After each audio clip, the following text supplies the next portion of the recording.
Assalamualaikum warahmatullahi wabarakatuh. Innal hamdalillah hamdan katsiran thayyiban mubarakan fihi kama yuhibbu rabbuna wa yarda. Asyhadu an la ilaha illallah wahdahu la syarikalah wa asyhadu anna Muhammadan abduhu wa rasuluhu la nabiyya ba'dah. Di minggu yang lalu kita ngaji sejatinya hari raya itu apa gitu ya. Apa Pak sejatinya raya Pak? Pakai baju baru? Bagi orang yang diterima amalnya baru. Masya Allah. Iya Masya Allah. Jadi itu yang penting kan ya. Yang paling penting kalau kita itu sudah ada rapot amalan kita diterima, semua dosa-dosa kita diampuni, bertambah amalan kita, itu baru namanya hari raya. Taib. Sore ini saya akan bahas sedikit tentang hadiah terbaik yang diberikan orang tua kepada anak. Hadiah terbaik yang diberikan oleh orang tua kepada anaknya. Apa sisi tema dengan keadaan mau hari raya?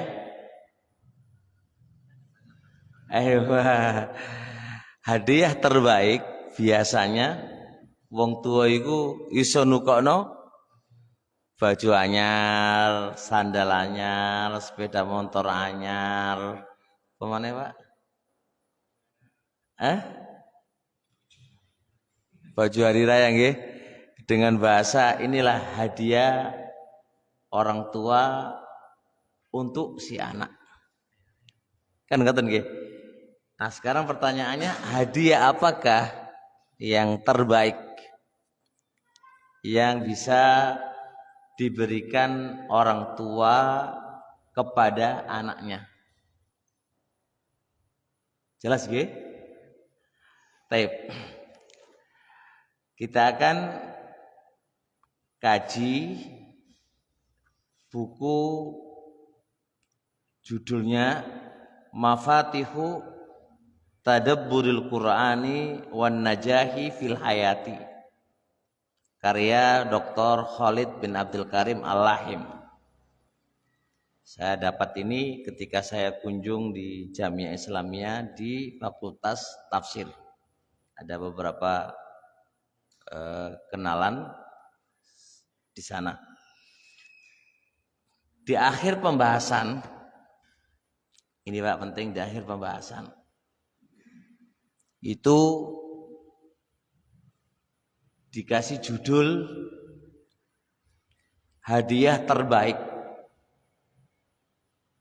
pemberian terbaik yang orang tua bisa berikan kepada anaknya adalah anak itu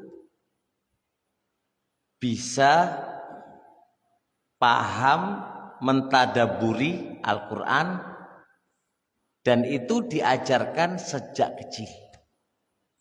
Itu hadiah terbaik Pak. Jadi kalau kita duwe arek cilik ya paling umur 10-an tahun lah, atau 7 tahun atau 8 tahun, jenengan didik enten, nanti salah saya akan kupas cara nih. Artinya kita didik gimana caranya anak itu saged dan paham terhadap Al-Quran, iso mentadaburi Al-Quran, otomatis melalui proses. Niku Masya Allah Pak, itu hadiah yang paling mahal. yang orang tua berikan kepada anak. Walaupun wong tua iku mau ora iso nukono mobil, ora iso nggaweano omah, ora iso nukono apa, ora iso nukono, Pak. Janji anak iku mau gelem fokus nang Al-Qur'ani. Gelem fokus memahami Al-Qur'ani. Dengan dia dipondokkan, disekolahkan, di pesantren, itu wis hadiah termahal yang orang tua berikan kepadanya. Walaupun si anak itu mboten enten gelari, ora ono masalah, Pak.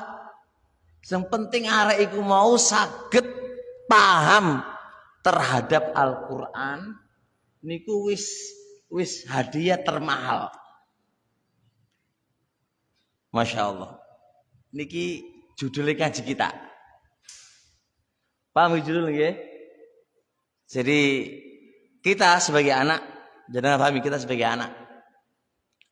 Walaupun kita boten di sekolah kare orang tua, sampai kita nggak memiliki gelar, misal contoh, Pak. Orang duwe oma, orang duwe sepeda motor, orang duwe mobil, orang ono masalah. Orang ono masalah.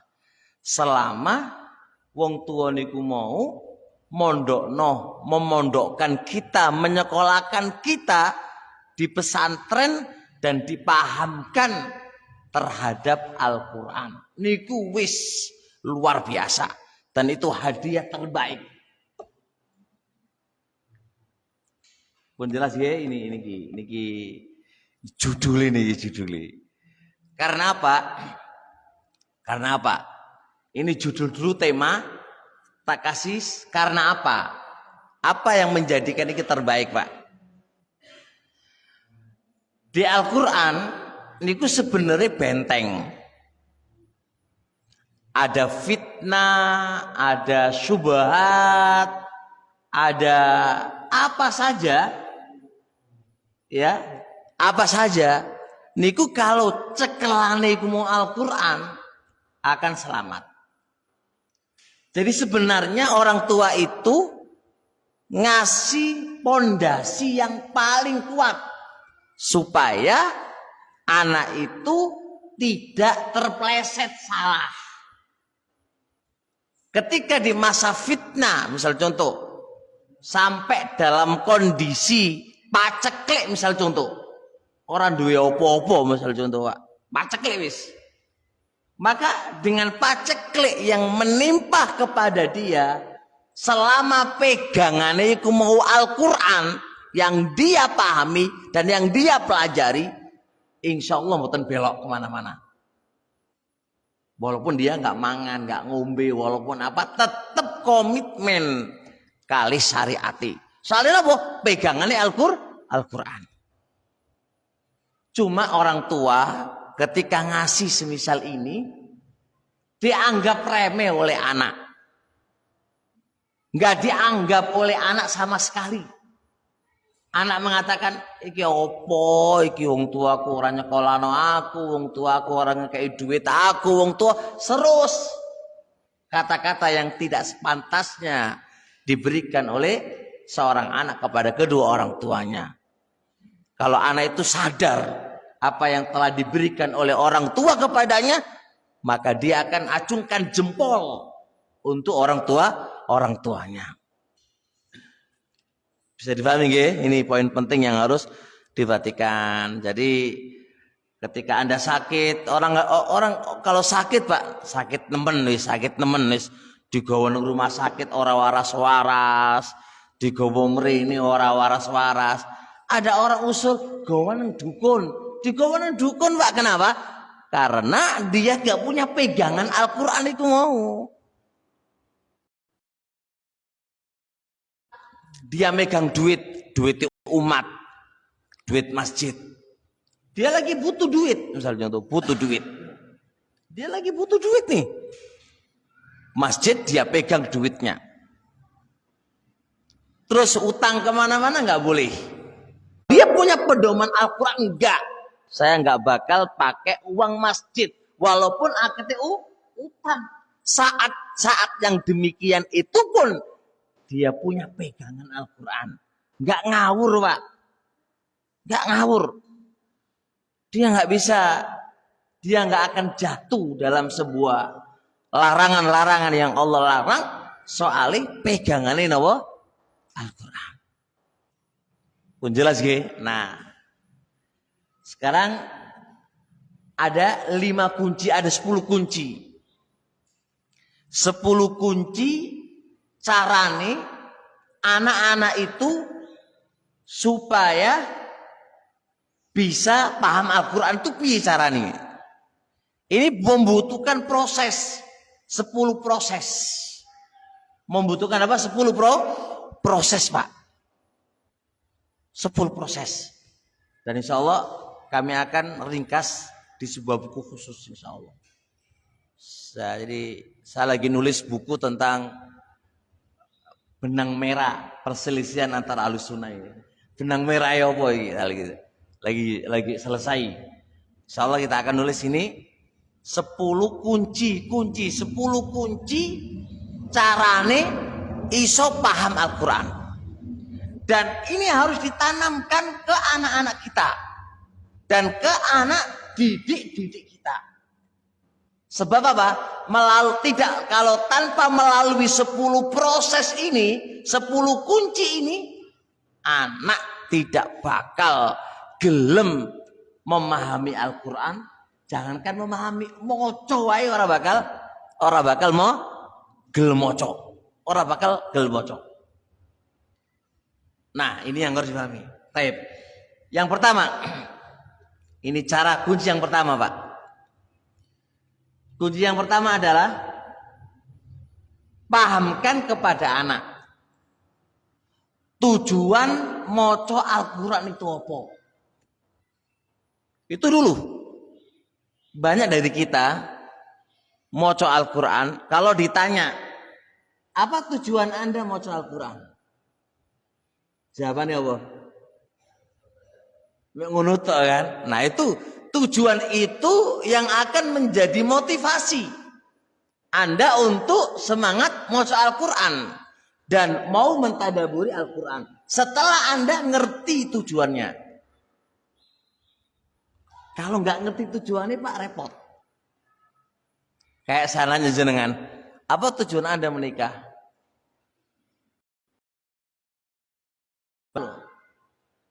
Ya ora, pemanaran di omah, melok mertua. Wah, susah banget. Yang biasa turu isu, gak iso turu isu disantapi karo mertua, men. Turah turu wae. Tapi Anda walaupun ora duwe omah, ini harus kita ambil ke Al-Quran. Apa tujuan Anda maca Al-Quran itu apa? Apalagi di Ramadan ini. Sudah kata belum? Hah? Wis kata burung? Wis. Wis mung piro? Masya Allah Pak mundur 2 kali kan ya. Masya Allah ya. Ini harus paham. Kenapa? Kita harus ngerti tujuannya. Karena apa? Karena sesuatu tidak akan langgeng kalau Anda nggak tahu tujuannya. Tujuan maca Al-Quran itu ada 5 Pak.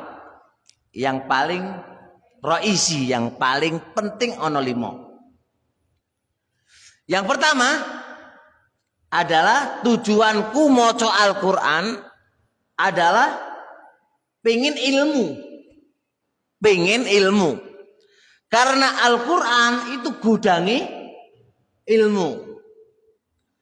Anda pengen bab apa saja berkaitan dengan apa? Dengan syariat ada di Al-Quran. Jadi kalau kita maca Al-Quran itu hendaknya ada tujuan aku pengen belajar di Al-Quran. Dan isinya Al-Quran itu 3. 1, berkaitan dengan Allah. 2, berkaitan dengan syariatnya Allah. 3, berkaitan dengan kisah-kisah. Dan yang paling banyak Jenengan kalau maca Al-Qur'an itu berarti paling banyak itu berkaitan dengan Allah Subhanahu wa taala. Terkait dengan rububiyahnya Allah. Terkait dengan apa? Uluhiyahnya Allah. Terkait dengan apa? Asma wa sifatnya Allah. Sedangkan maca surat Al-Fatihah, Bismillahirrahmanirrahim. Itu mengandung banyak ilmu di situ. Bismillah. Itu berarti minta pertolongan kepada Allah. Dan minta pertolongan harus kepada Allah. Ilmu, Pak. Kedua, hamba nggak duwe apa-apa. Hamba nggak punya apa-apa. Yang bisa merubah keadaan kita hanya Allah. Terus, Bismillahirrahman, Maha Rahman, Maha Rahim. Asma wa sifat dipelajari. Jadi kalau kita mau Al-Quran, itu hendaknya ada niat. Enten niat, enten tujuan. Nopo tujuan ini adalah pengen ilmu. Pengen ilmu. Tentang apa? Tentang namanya Allah. Tentang sifat-sifatnya Allah. Nggih, tentang hak-haknya Allah Subhanahu wa taala. Niku setengah. Tentang syariat-syariatnya Allah, halal, haram, wajib, niku semua ada di Al-Qur'an. Jadi jangan kalau membaca Al-Quran itu sekedar moco tok, tidak ada tujuannya. Dan Syekhul Al-Quran sesuai niatnya hamba. Kalau kita moco Al-Quran sekedar moco tok, maka Al-Quran tidak akan memberikan apa-apa kepada Anda. Tapi ketika Anda moco Al-Quran terus ono niat, pengen belajar, pengen ilmu, maka Allah akan mudahkan ilmu itu di Al-Quran sesuai dengan niatnya Anda. Sesuai dengan niatnya Anda. Jelas ya? Makanya harus ada niatan. Yang kedua adalah maca Al-Quran niate syifaun, adalah pengin pengobatan. Wa nunazzilu minal Qur'ani ma huwa syifaun. Kami turunkan Al-Qur'an itu sebagai obat. Ketika Anda maca Al-Qur'an, niatkan Al-Qur'an yang saya baca itu adalah obat. Adalah obat. Jenengan hatinya lagi sumpek. Maca Al-Qur'an. Tujuannya, ya Allah, aku lagi sumpek ya Allah. Aku tak maca Al-Qur'an, maka menjadi padang. Gitu, Pak. Jenengan lagi kena penyakit hasad. Kali koncone. Jenengan lagi miang cari ikan. Koncone kok oleh wake, aku gak oleh akeh. Lalu timbul iri. Sudah, maca Al-Qur'an. Ya Allah, aku lagi kena penyakit, ya Allah, iri karo koncoku. Maca Al-Qur'an. Walaupun jenengan nanti gak ngerti arti ini, Pak, gak ngerti arti ini. Memang maca ngerti maha pengasih lagi maha penyayang. Jenengan eling-eling, Allah itu maha pengasih, Allah maha penyayang. Berarti Allah ngekei aku hari ini pendapatanku itu saiti. Loh, Allah maha penyayang. Maka insya Allah akan sembuh, Pak. Akan sembuh insya Allah penyakit jenengan. Tapi harus ada niat. Harus ada niat. Jenengan lagi kena syubhat. Kena syubhat, rancu pikiran jenengan. Apa ngaji? Ngaji ora oleh apa-apa, wis gak usah ngaji wae wis.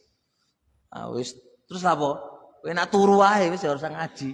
Ini kena syubhat, Pak. Kena kerancuan pemikiran, gak gelem ngaji. Wis tak maca Al-Qur'an wis. Ya Allah, aku lagi rancu pikiranku ya Allah.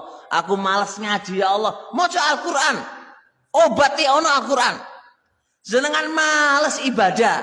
Maca Al-Qur'an. Jenengan lagi sumpek duwe anak no wakal.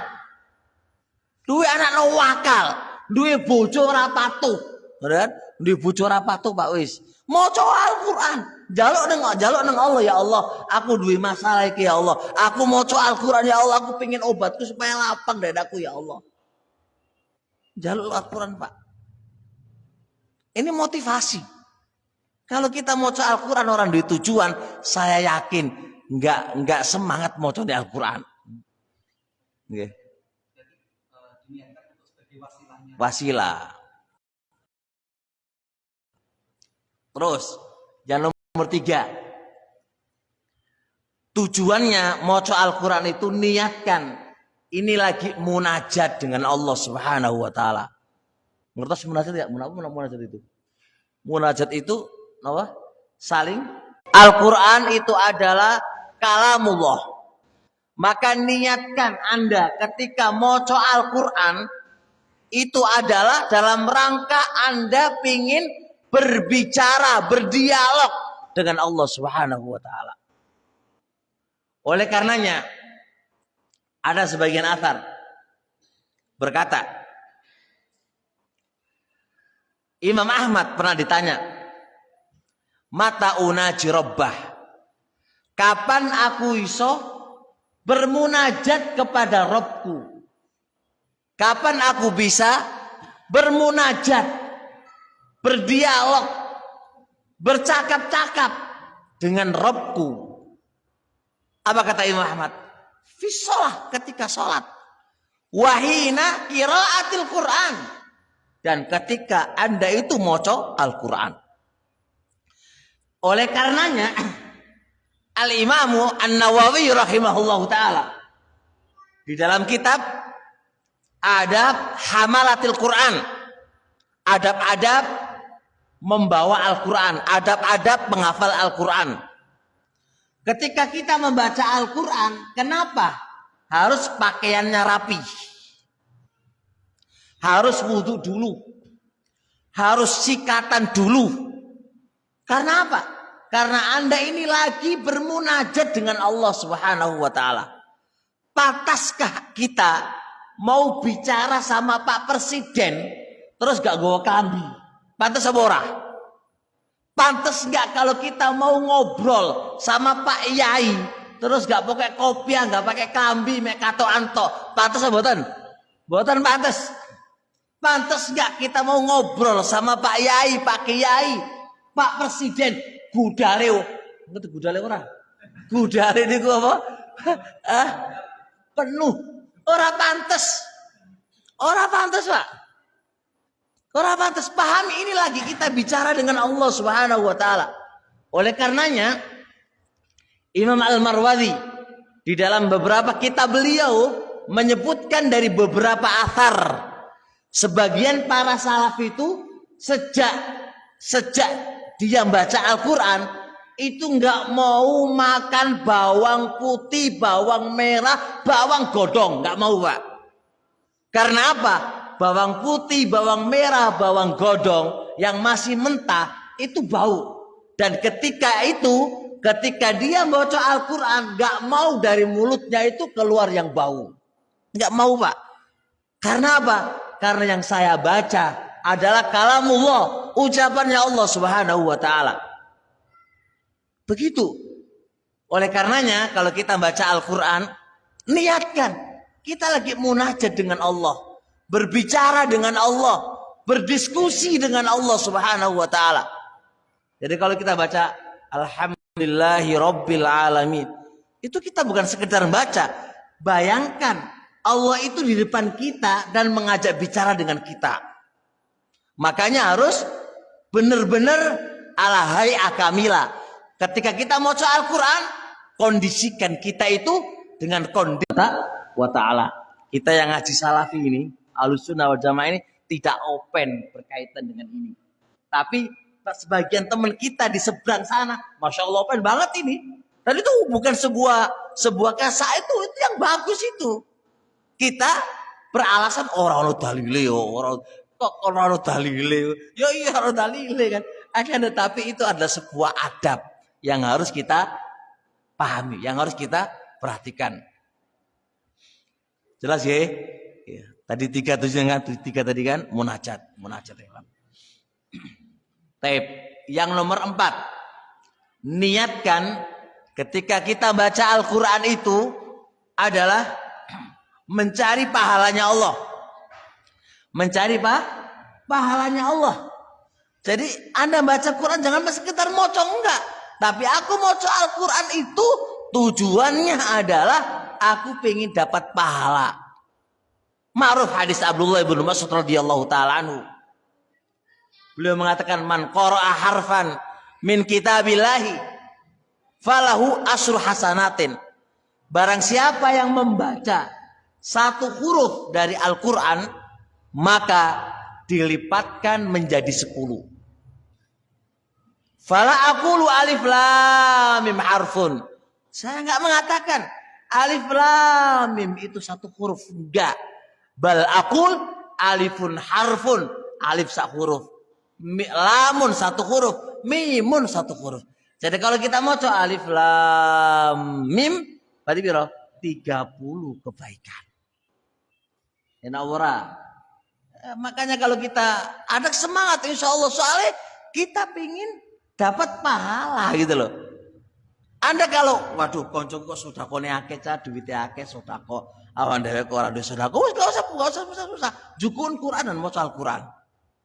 Kan pahala, niat-niat pahala. Jadi kalau orang itu mau benar-benar pingin bekal kematian dia sebenarnya banyak peluangnya itu banyak banget. Apalagi di bulan Ramadan. Apalagi di 10 terakhir bulan Ramadan. Perbanyak baca Al-Quran karena itu harus berpahala. Yang nomor 5 terakhir. Ketika kita baca Al-Quran ada tujuannya yang kelima adalah diamalkan. Diamalkan. Ketika Anda membaca Al-Quran terus paham apa yang Anda baca, amalkan. Contoh, Anda mau baca Al-Quran begini. Ya ayyuhalladzina amanu atiullaha wa atiur rasula wa ulil amri minkum. Wahai orang-orang yang beriman, taati Allah, taati Rasulullah, dan taati pemimpin kalian dan ulama-ulama kalian. Amalkan.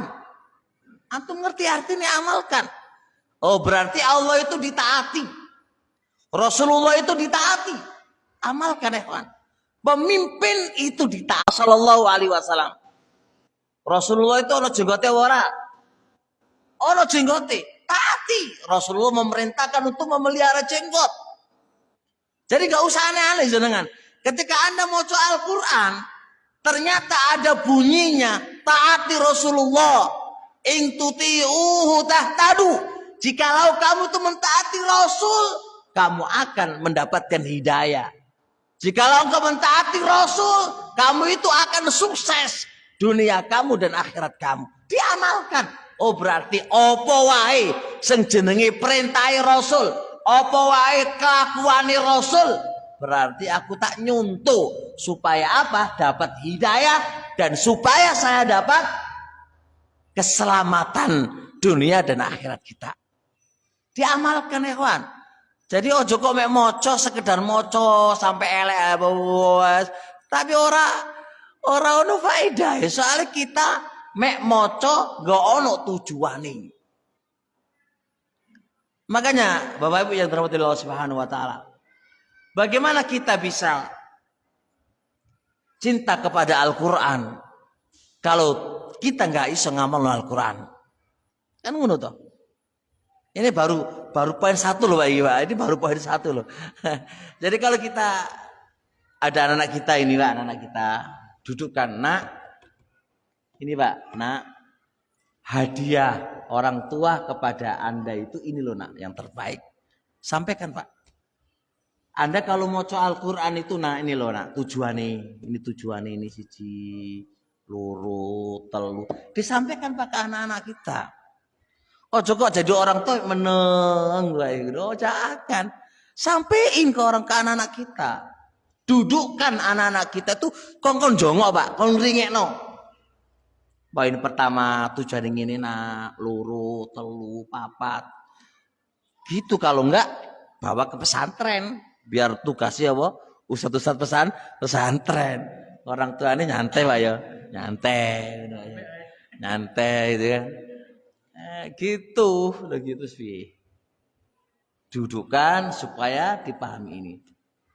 Dan poin penting yang harus diperhatikan teman-teman semuanya, kalau kita pingin sukses dunia kita, akhirat kita, berarti pegangannya harus Al-Quran. Nah, pegangan Al-Quran bukan Al-Quran digowo, dicekeli, boten. Tapi diamal, no isi ini kalau diamal no. Ngerti saiti diamalkan, ngerti ini diamalkan, ngerti ini diamalkan. Insya Allah Pak, insya Allah akan bahagia, akan selamat dunia dan akhiratnya. Baik, baru satu, kedua, kunci kedua, bikin anak itu gimana kurang. Ini butuh latihan ini Pak. Setelah disampaikan tujuan-tujuannya, terus apa lagi? Yang kedua, supaya anak itu senang kepada Al-Quran. Makanya ada 5 tanda. Karena cinta itu adalah dakwah. Sing jenenge dakwah itu butuh bukti. Ya ora? Butuh bukti. Yang namanya dakwah itu butuh bukti. Apa buktinya Anda itu senang dengan Al-Quran? Itu ada 5. Yang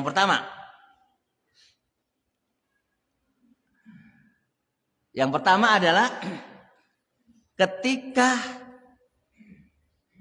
ketika ada udzur tidak membaca Al-Quran, ada rasa rindu.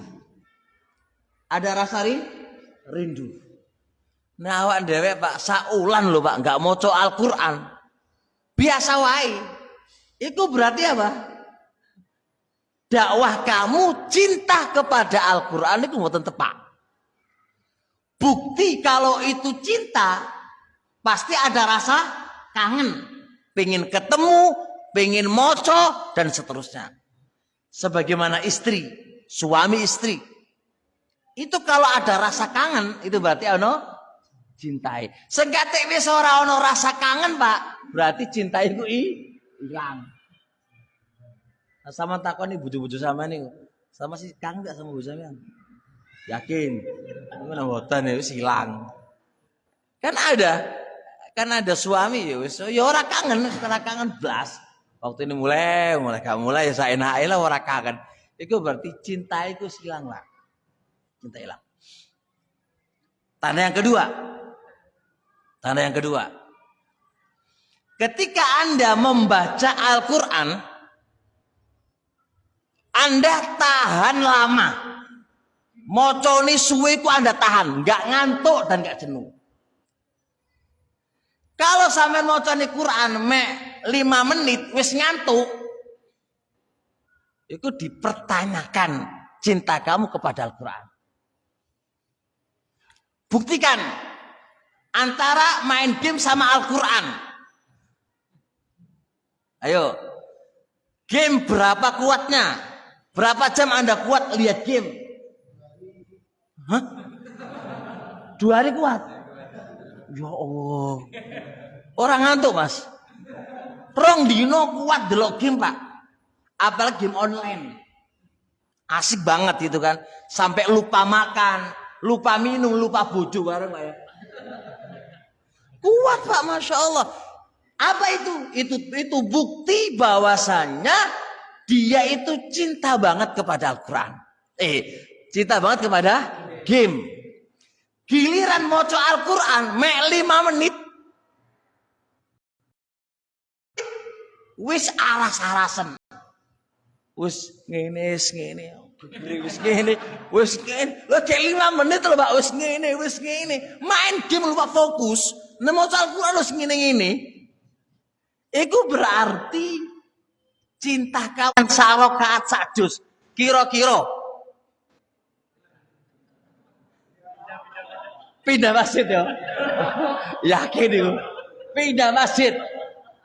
Oh boy gue sholat aja sampean. Tapi giliran sampean mau delok orkes, Delok orkes ngadeg sak jam lho, Pak. Kuat to mboten? Soale napa? Di depane wong wedok joget. Terus kelambian gak kelambian. Iku diplonji apa namanya? Diplototi iku sampai 2 jam 3 jam lu kuat. Lho ya Allah, wae iku lho wong wedok dudu bojo sampeyan, sampean plototi sampai 3 jam. Iku lho kuat. Nyanyian lagi.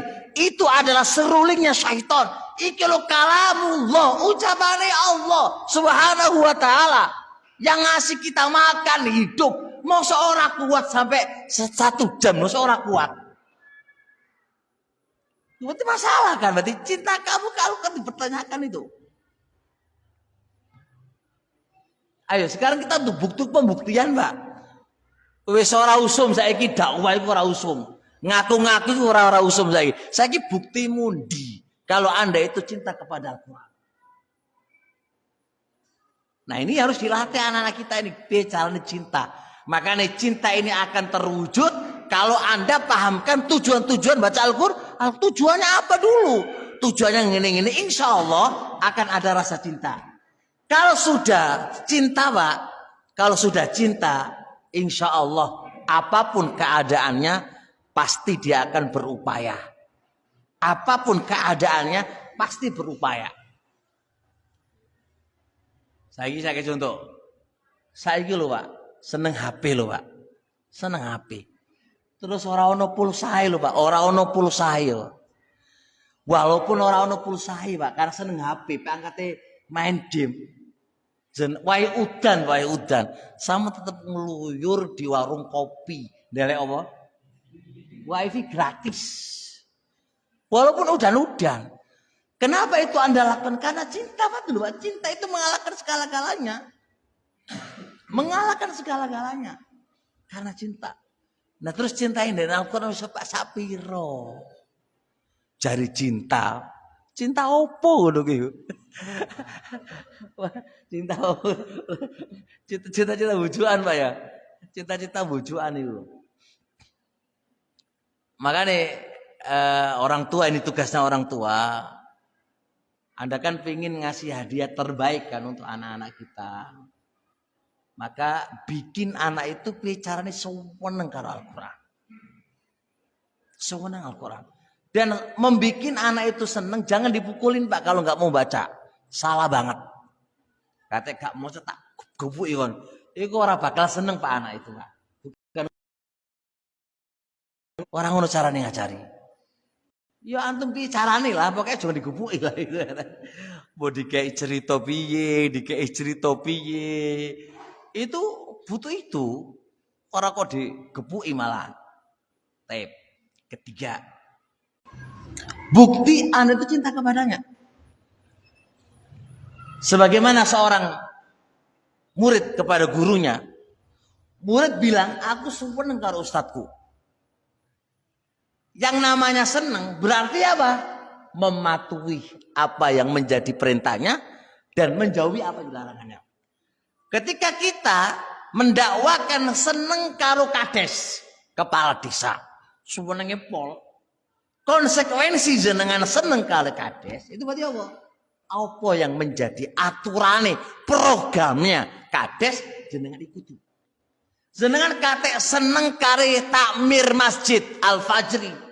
Konsekuensinya Allah berarti mematuhi apa yang menjadi programnya, jenengan dukung. Itu jenenge seneng. Maka kalau kita dikategorikan seneng karo Al-Quran, berarti apa? Amalkan apa yang menjadi isinya. Ada larangan jauhi, ada perintah lakukan, ada masalah kabar-kabar benarkan, benarkan. Itu adalah wujud Anda itu seneng Al-Quran. Yang keempat,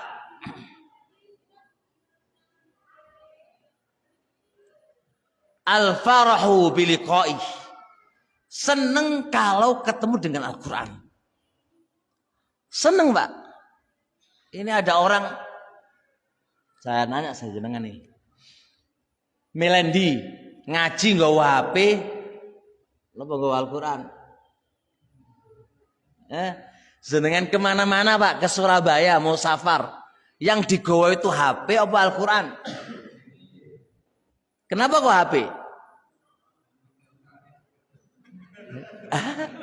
Apa jadi? Ya tekan Al-Quran ora. Karena lengkap ora, Pak. Pertanyaan kan Anda senang HP daripada Al-Quran. Bukan karena Al-Quran di HP ada Al-Qurannya, buktinya karena diwoco-woco. Yang permasalahannya adalah HP itu adalah Anda lebih cintai. Senengan ada pesen, ada janjian sama istri. Lu mau ngaji bareng-bareng, Pak. Di tengah jalan, waduh, lali bojoku. Balik, apa lanjut? Lanjut, tapi katanya di tengah perjalanan ketinggalan HP. Balik apa lanjut? Balik. Tenan, Pak. Jadi sebenarnya cinta kita ke istri dengan ke HP lebih besaran HP daripada istri. Jadi ibu-ibu sebenarnya suami kamu itu punya istri kedua. Apa itu, ha? HP. Bantingin HP ini, bojomu lak muring-muring bojomu ibu. Iya, tenan itu. Jadi ibu-ibu merasa alhamdulillah bojoku ora poligami. Sejatinya poligami. Dengan HP itu coba pangkati turu. Pangkati turu ndelok HP. HP lho, pangkati turu lho Pak HP gisi. Mari ngono gek. Mbok delok bojo ora ya ora ngerti ya. HP gisi aslinya itu. Jadi permasalahannya di sini adalah kita dengan Al-Qur'an itu koyok-koyok enggak seneng. Saiki jenengan salat setengah Al-Qur'an. Giliran ketemu imam sing cowopet ngono, Pak. Wah, josi mantep iki. Lho, iku sampe ki seneng Qur'an apa ora kan gitu kan. Ditakoni lah, seneng Qur'an apa ora. Apa maneh wis suwe wacarane gak enak bisa. Aduh, wis pusing iki. Wis sak juz sepersatu rakaat macane wis ora enak wis. Mendingan mundur. Wah, enggak usah sholat tarawih wisan. Terusnya yang terakhir adalah kasratu musyawaratihi wa thiqatu bi taujihatihi. Sudah cukup ya. Sedikit lagi ya. Sabar lagi. Terus terakhir. Yang jenenge cinta kepada Al-Qur'an itu berarti banyak minta arahan ke Al-Qur'an. Percaya dengan arahannya Al-Quran. Ketika Anda punya masalah, aku tak musyawarah kalau Al-Quran. Gitu Pak, namanya cinta. Berarti segala sesuatunya itu dia aja. Yang jenengan eling ya dia aja namanya cinta. Makanya bukti nih cinta istri apa cinta HP? Ya HP, karena HP itu selalu yang diajak musyawarah. Gitu kan? Ya ora, saiki Pak, masa-masa saiki percaya Mbah Google atau kitab? Iya, sekarang para ustadz ini itu rata-rata qala Mbah Google radhiyallahu taala anhu. Mbok kitabnya nanti ora jelas. Tapi kalau udah Mbah Google radhiyallahu taala anhu wis percaya pol. Saya gimana ada mau kitab Pak? Saya nulis kitab itu, nulis buku. Rata-rata ke Mbah Google-nya yang jadi acuannya. Oh mana ceramah-ceramah yang orang genang-genang itu wis Mbah Google tok wae sadarannya saya. Terus piye saya gitu? Jadi apa? Jadi yang jadi banyak musyawarahnya kepada Mbah Google-nya, bukan kepada kitabnya tersendiri itu. Percaya dengan arahan yang Mbah Google daripada Allah. Arahannya kitab-kitab yang sudah jelas itu kitab. Nah sekarang itu loh. Jadi barakallahu fiik, kita baru dapat 2 kunci ya. Dua kunci. Insya Allah kita akan lanjutkan selesai Ramadan Pak. Ini kan terakhir ya. Ini terakhir insya Allah. Semoga